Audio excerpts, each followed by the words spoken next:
বন্ধুরা আমার, বাবাজিরা আমার, আমি কিন্তু 1985 সাল পর্যন্ত ওই নাবির নিচে আদমানদার পার্টিতে ছিলাম। 1985 সাল পর্যন্ত বড় মাদ্রাসায় লেখাপড়া করেছি। চাঁদপুর জাফরাবাদ কাসিমুল উলুম টাইটেল মাদ্রাসা, বিরাট মাদ্রাসা, বড় বড় মুহাদ্দিস, 14 বছর 16 বছর বুখারী শরীফ পড়ে, এত বড় বড় মুহাদ্দিস। কিন্তু এত কিছু বুখারী পড়ার পরও, পড়ানোর পরও, পড়ার পরও, বুঝার পরও, বুঝানোর পরও ভুলের মধ্যে ছিলাম। এই আব্দুর রূপ সাহেবের সাথে 4.5 ঘন্টা বাহাস হয়েছে আমার সাথে।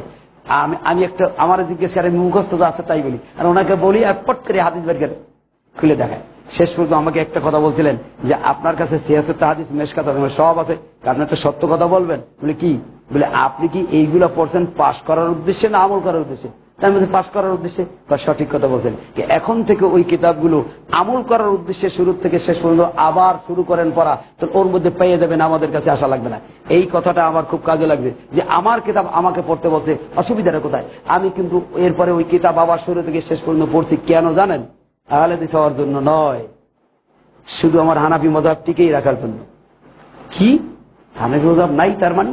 আবার কিতাবের শুরু থেকে শেষ পড়া শুরু করেছি আমার নিজের দলকে টিকিয়ে রাখার জন্য। আল্লাহর কসম করে বলি, শুরু থেকে শেষ পর্যন্ত ভালো করে তাহকিক তারকিব করে পড়েছি, কিন্তু ওর মধ্যে হানাফি মাযহাবের অস্তিত্ব পাই নাই, যার কারণে ছেড়ে দিতে বাধ্য হয়েছি। বলেছি যে আমি হাত উপরে বাঁধলাম, যদি কোনো ব্যক্তি কোনোদিন সহিহ মারফু মুত্তাসিল হাদিস দিয়ে হাত নামাইতে পারে, 100 বার নামাইতে রাজি।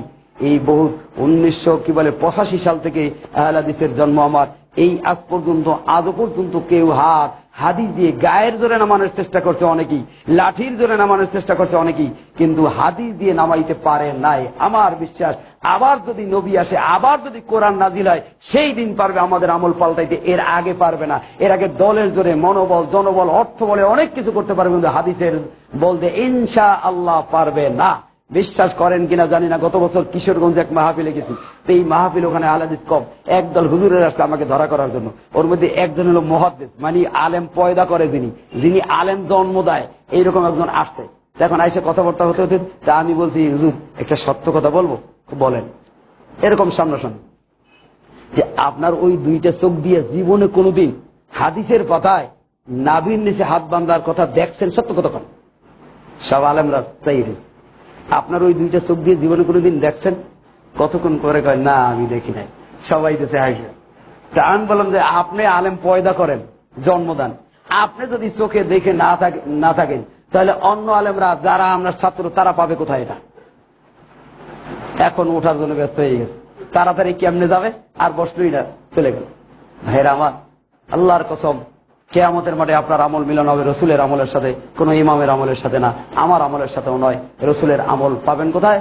সহিহ মারফু এবং মুত্তাসিল হাদিসের মধ্যে। সবথেকে বড় হাদিসে কি নামাজ আছে, আর এরা করে কি দেখেন, খুলে দেখেন, এর মধ্যে লেখা কি আর করে কয় হবে কি? অন্য হাদিসে তো আছে। তো বুঝলাম আসাফুল কুতুবে বাদা কিতাবিল্লাহ সহিহুল বুখারী, পৃথিবীর বুকে কোরআনের পরে যে সবচেয়ে বিশুদ্ধ হাদিস ছিল বুখারী শরীফ। এটা তোমরাও বলো, আমরাও বলি। সেই বুখারীর মধ্যে নামাজ আছে না নাই? সেই বুখারীর মধ্যে নামাজ আছে, কিন্তু তোমার বাপদাদার কালে নামাজ কেন বুখারীতে নাই? বড় উত্তর। তখন বল না ওটাও তো হাদিস, তখন আর বুখারীর মান নাই। তখন বুখারীর মান করবে, দেখো বুখারী তো, তোর বুখারী সব তো বাদ দে, বাদ দে।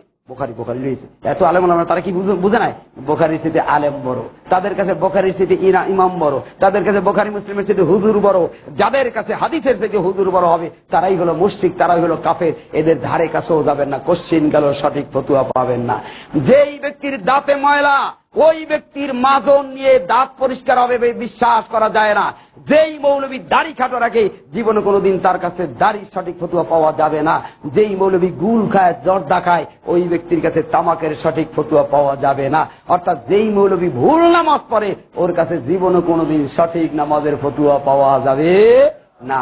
আল্লাহ রাব্বুল আলামিন আমাদের সকলকে বুঝার, জানা এবং সঠিক তথ্য এবং তথ্য উপলব্ধি করে সেই অনুযায়ী আমল করে দুনিয়া থেকে বিদায় নেওয়ার তৌফিক এনায়েত করুন। আমিন।